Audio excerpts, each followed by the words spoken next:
এটা খুবই একটা কমন ডায়লগ বাংলাদেশের রাজনীতিতে বা গণমাধ্যমে আমরা যখন নিউজগুলো দেখি বা রাজনীতিবিদদের মুখ থেকে শুনি। আওয়ামী লীগের সময় গেল যেই লম্বা একটা সময় তার ক্ষমতায় ছিল, বরাবরই বলতো বিএনপি জামাত দেশ ষড়যন্ত্রের জন্য বিভিন্ন দেশের সাথে হাত মিলাইছে, দেশে বিভিন্ন ধরনের ষড়যন্ত্র কায়েম করার চেষ্টা করছে। দেশবাসীকে শেখ হাসিনা বারবার তিনি বলতেন যে আপনারা সজাগ থাকুন, ষড়যন্ত্রকে প্রতিহত করুন। তো এখন আবার যখন আওয়ামী লীগ ক্ষমতা থেকে পালাই গেছে, এখন আওয়ামী লীগকে নিয়েও এরকম সেখানে কিছু ঘটনা ঘটছে। প্রত্যেকটা সরকারের সময় আমরা এরকম দেখি যে আওয়ামী লীগের সময় দেখবেন মানে বাড়িঘর একদম র্যাব পুলিশ টুলিশ দিয়া ঘেরাও করে রাখতো। পরবর্তী সময় বিভিন্ন নাটকীয় ঘটনা ঘটতো, মানে মিডিয়া সারাদিন কাভারেজ করতো, কি জানি ঘটছে। পরে দেখা গেল যে কারে ধরলো ভাই নিজেই বুঝলাম না, এরকম ঘটনা ঘটতো, তাই না? বাট এই মুহূর্তে তখন সরকারে যারা ছিল তারা যা বলছে সব সঠিক, এখনো যারা সরকারে আছে তারা যা বলছেন সবই সঠিক, কারণ সরকারই সরকার। যাই হোক, অন্তর্বর্তী সরকারকে উৎখাত করতে ভারতে অবস্থানরত শেখ হাসিনাকে দেশে ফিরিয়ে আনার আগস্ট রিটার্ন হিট প্ল্যান নাকি একটা পরিকল্পনা ছিল। আগস্ট রিটার্ন হিট প্ল্যান মানে শেখ হাসিনাকে আগস্টে ফিরে আনবে। তো সেই পরিকল্পনার বাস্তবতা কি, এটা ভেস্তে গেছে। আর এই পরিকল্পনা বাস্তবায়নে ধাপে ধাপে ছিল ভয়াবহ সব নাশকতার ছক। তবে এদেশের রাজনীতিবিদদের আসলে বিশ্বাস নাই। ওই যে আওয়ামী লীগের সময় আমরা দেখছি লগি বোর্ডে দিয়ে কিভাবে মানুষ মারছে, বিএনপির সময়ও ঘটছে, জামাত ইসলামও ঘটাইছে। এদেশে ঘটনা ঘটায় নাই এমন কোনো কেউ নাই। এনসিপিও বিভিন্ন ধরনের কর্মকাণ্ড এখন ঘটাচ্ছে। ক্ষমতার জন্য আসলে এই দেশে সবই সম্ভব। যাই হোক, কথা বলছি যে দেশবিরোধী এসব ষড়যন্ত্র নস্যাৎ করতে আপনার বিশেষ ভূমিকা রেখেছেন আইন শৃঙ্খলা বাহিনীর একদল দেশপ্রেমিক পেশাদার কর্মকর্তা। এই টিমে সেনা, পুলিশ বাহিনী সহ গোয়েন্দা সংস্থার সমন্বিত টিম নানাভাবে দিনরাত কাজ করেছে। এই শব্দগুলা খুবই পরিচিত বাঙালি জাতির কাছে, নিশ্চয়ই আপনার কাছেও, কারণ আওয়ামী লীগের সময় সারাদিন হাসান মাহমুদ এরকম কথা বলতো, আর এখন আমরা ভিন্নভাবে শুনছি। তো এর ফলে এখন বলা যায় ষড়যন্ত্রকারীদের প্রথম দফার অপতৎপরতা ব্যর্থ। তবে আওয়ামী লীগ কি বৈশা আছে? না। ফেব্রুয়ারিতে হতে যাওয়া আগামী জাতীয় সংসদ নির্বাচন বানচাল করা এবং বিএনপির ভারপ্রাপ্ত চেয়ারম্যান জনাব তারেক রহমান যেন দেশে ফিরতে না পারেন, সেজন্য নাকি দ্বিতীয় ধাপের ষড়যন্ত্র ছক হাতে নিয়েছে, যা হিট প্ল্যান 2। এবং এটা বাস্তবায়ন করবে কবে? অক্টোবর থেকে ডিসেম্বরের মধ্যে এটা বাস্তবায়ন করতে চায়। এই তথ্যকে দিয়েছে পুলিশের উচ্চ পর্যায়ের দায়িত্বশীল সূত্র দৈনিক যুগান্তরকে এই তথ্য দিয়েছে। তো কিভাবে সক্রিয় হচ্ছে আসুন দেখি। নির্ভরযোগ্য সূত্র বলছে অন্তর্বর্তী সরকারকে ফেলে দিতে ফেসিসদের ষড়যন্ত্র পরিকল্পনা 2 সক্রিয় করা হচ্ছে। এখন বেচারা ইউনূস সাহেব তিনি আসেন আর গয়না ফেব্রুয়ারির প্রথম সপ্তাহে নির্বাচন, তার মানে আসেন আর 5 মাস। এই টাইমে ডক্টর ইউনূসকে ফালানো আসলে কি সম্ভব? আওয়ামী লীগের এত বড় এই মুহূর্তে এই হ্যাডমটা আছে, ধরলাম যে একটা হিট প্ল্যান করলো, কইরা 200-100 মানুষ কি মাইরা ফেলতে পারবে? আসলে এগুলা কি মানুষ মানে হইতে দিবে? সুতরাং আলোচনাটাই তো আমার কাছে মনে হয় যে একটা অপ্রয়োজনীয়। যাই হোক, যার প্রধান টার্গেট অক্টোবর থেকে ডিসেম্বর 3 মাস জুড়ে সক্রিয় থাকা, সরকারকে অচল করে দিতে দেশের দক্ষিণাঞ্চল থেকে বিশেষ কিছু কার্যক্রম শুরু হবে। তবে দক্ষিণাঞ্চল থেকে সম্ভব হবে না, কারণ হাসনাত আবদুল্লাহ সেখানকার দায়িত্বে আছেন। আর এসব গোপন পরিকল্পনা বাস্তবায়নের সাবেক স্বরাষ্ট্রমন্ত্রী আসাদুজ্জামান খান কামালের সঙ্গে দায়িত্বে আছেন বাহাউদ্দিন নাসিম, মাহবুবুল আলম হানিফ। এখানে বহুত আওয়ামী লীগের যারা বড় বড় কল কবজাকর মন্ত্রী এমপিরা আছে তারা আছেন।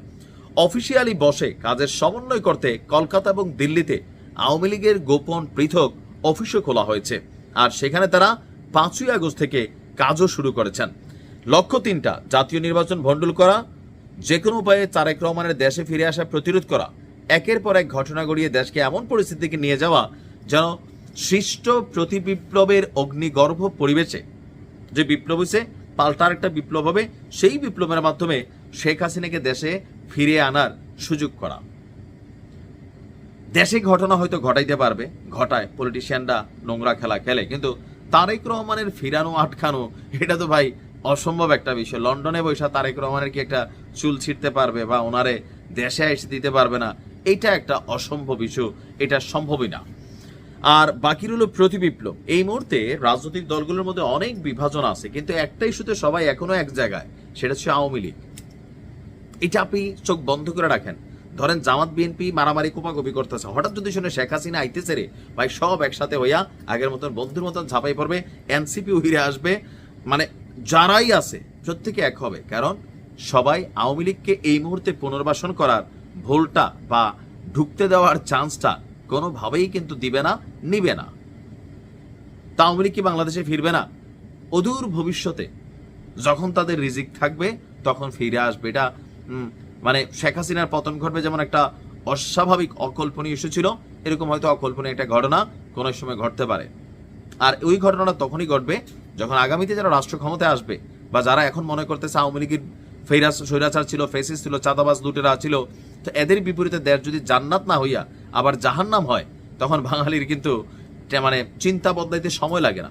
ডিপেন্ড করতেছে আগামীতে যাদের হাতে রাষ্ট্র ক্ষমতা যাবে, এখন যাদের হাতে আছে সবকিছু মিলাইয়া প্রতিহিংসার বীজ আপনি বপন করে দিলে এই প্রতিহিংসা আপনাকে আজ হোক কাল হোক পাবে, 100% পাবে। আর সরকার পতনের পর এটা তো দৃশ্য তো ছিল। সো এখানে যে বিষয়গুলো পুলিশের পক্ষ থেকে আসছে, বাট আমার কাছে মনে হচ্ছে যে সরকারের কাজ হচ্ছে তথ্য রাখা, সচেতন থাকা বা বিভিন্ন বিষয় নিয়ে অ্যাক্টিভিটিস করা, কিন্তু আমার মনে হয় যে আওয়ামী লীগ এই টাইপে এই ধরনের সাহস দুঃসাহস এটা আসলে তৈরি করা সম্ভব না। কারণ বাংলাদেশের মানুষ এই মুহূর্তে যত কিছুই হোক আওয়ামী লীগকে পুনর্বাসন করবে না। ফেসবুকে লিখতে পারবেন, বলতে পারবেন, কিন্তু বাস্তবতা হচ্ছে টোটালি ভিন্ন। আরেকটা এরকম বিশাল ঘটনা লাগবে, তবে এই ঘটনার প্রেক্ষাপট পরিস্থিতি কোনো কিছু বাংলাদেশে এখন নাই।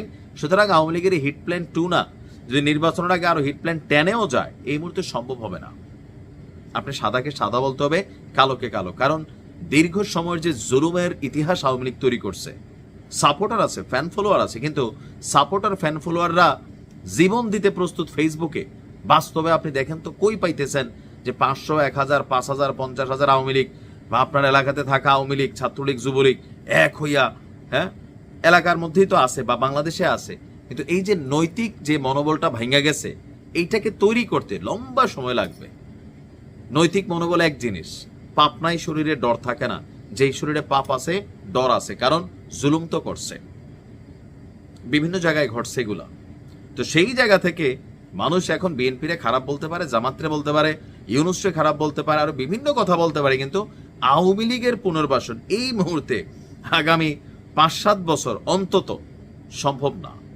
বুঝে বললাম, পরবর্তী প্রশাসক যারা হবেন, রাষ্ট্রশাসন যারা করবেন, তারাই আওয়ামী লীগকে ফিরে আসার সুযোগ করে দিবে তাদের অপকর্মের মাধ্যমে। ভালো কর্ম করলে তো সম্ভব হবে না।